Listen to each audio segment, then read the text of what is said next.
Hello and welcome. In today's video, I'm going to share with you Ark's best speed tames, excluding the galley and excluding creatures which really aren't worth it. But make sure to subscribe and let's get into it. In at number 10 is the Pteranodon. Now the Pteranodon is an essential tame really that can be tamed very early on in your stages of Ark progress.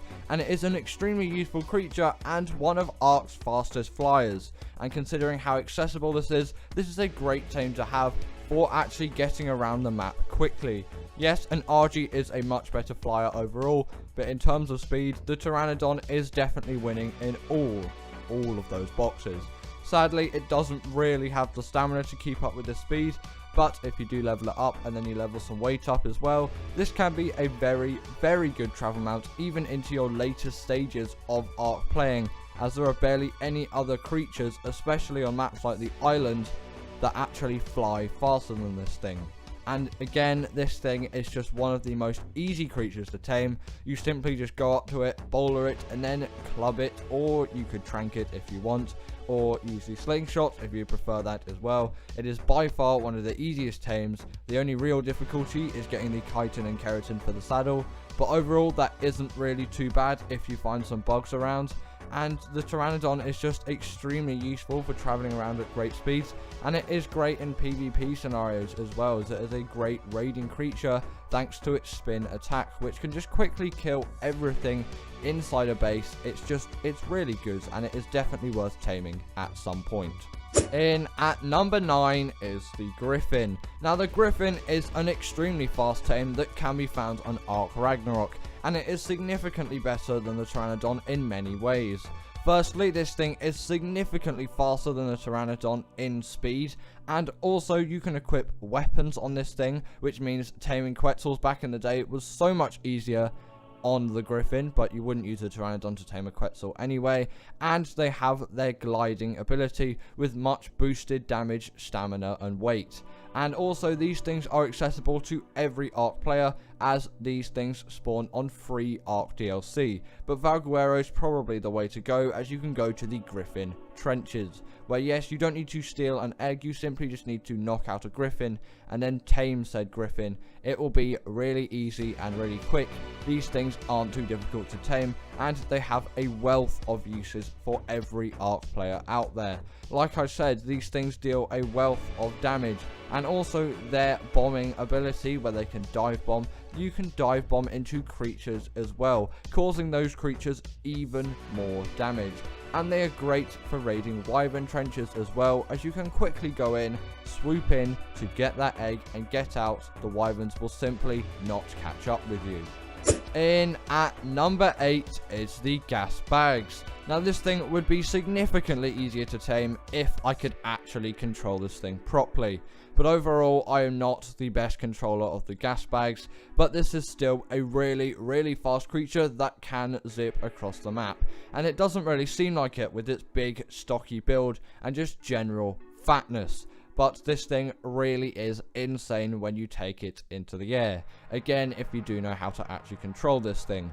Also, the Gasbags is really great if you are on a 2-player team. You don't even need a saddle to ride this thing, which has a really good benefit apart from the loss of armor. But when you do put a saddle on it, a second player can help join you, gathering all of that metal and just traversing across the map wherever you want to go, which makes this sort of a communal bus that you and your friend can travel around on, and it is much safer than traveling around on an RG or a Pteranodon when you're being carried by the person riding it, as they could accidentally drop you.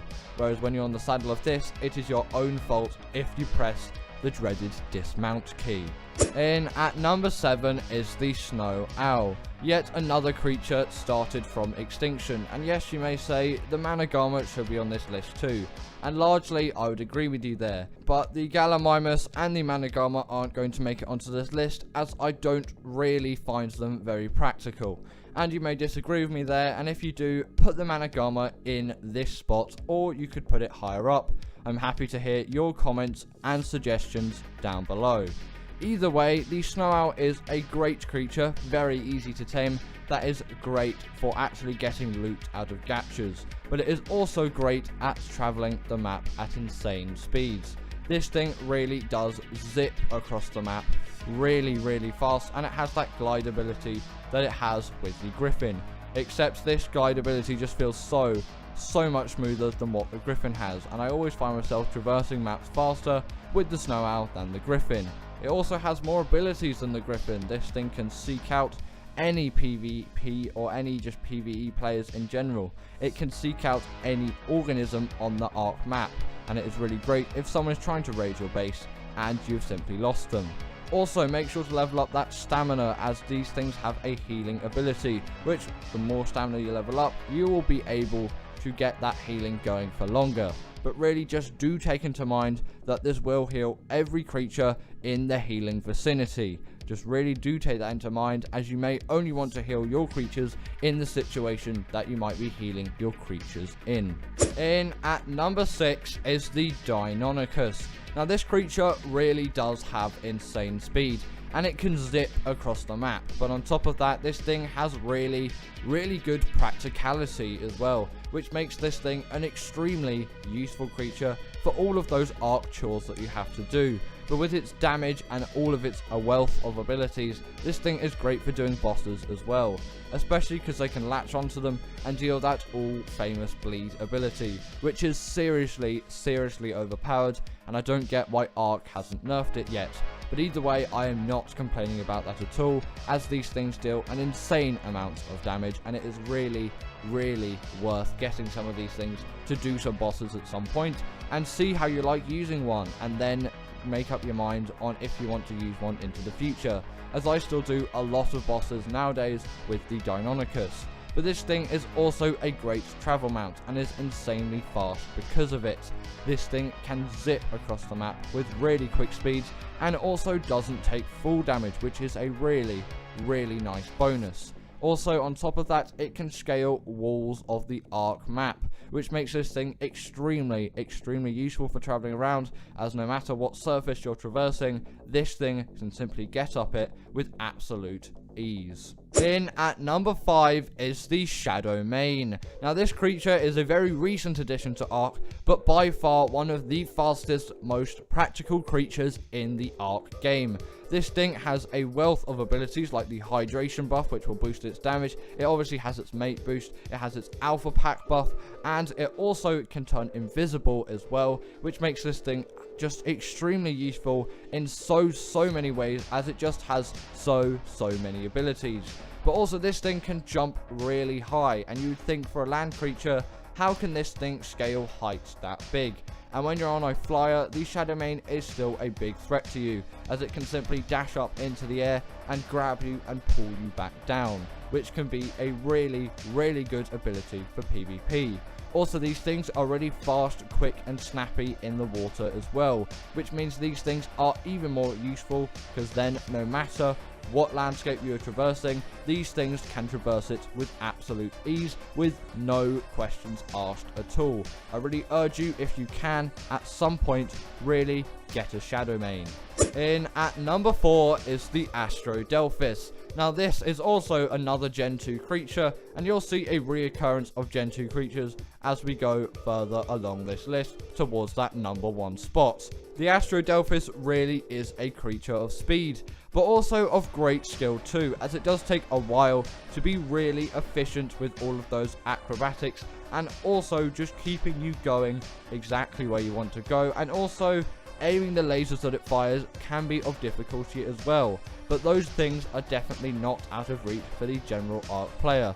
If you spend even a couple of hours practicing with this thing, you will definitely get up to shape very quickly. This isn't too hard of a creature to actually get mildly good at controlling. And as you can see here, this thing has been zipping across the map that is Crystal Isles, and you can see how quickly this thing just traverses through any map. This is by far one of the fastest flyers.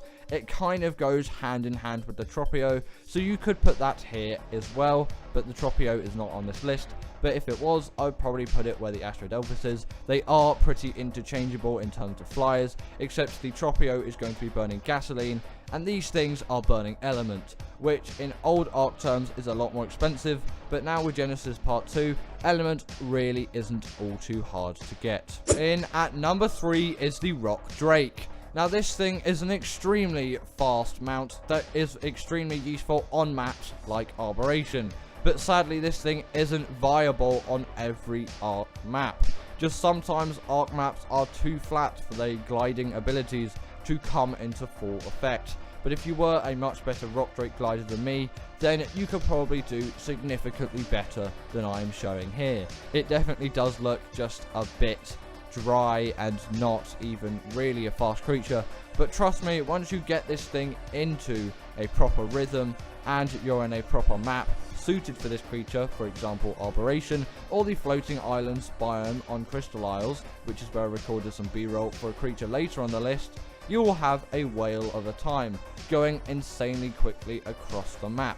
And if you can't quite reach a surface in time, that's fine, as you can simply dash towards it by clicking towards it as long as the cursor is showed, as that will show that you are in the range to actually grip onto that surface and keep going with your travels. Largely, the stamina on the Rock Drake is really good, as you'll hardly find yourself running out of it, especially if you invest in a really good level from the get-go. These things are a great shout if you do want to tame them, but just remember, do be prepared, as losing all your stuff right down there in the purple and red zones of Arboration really is not the way that you want to go.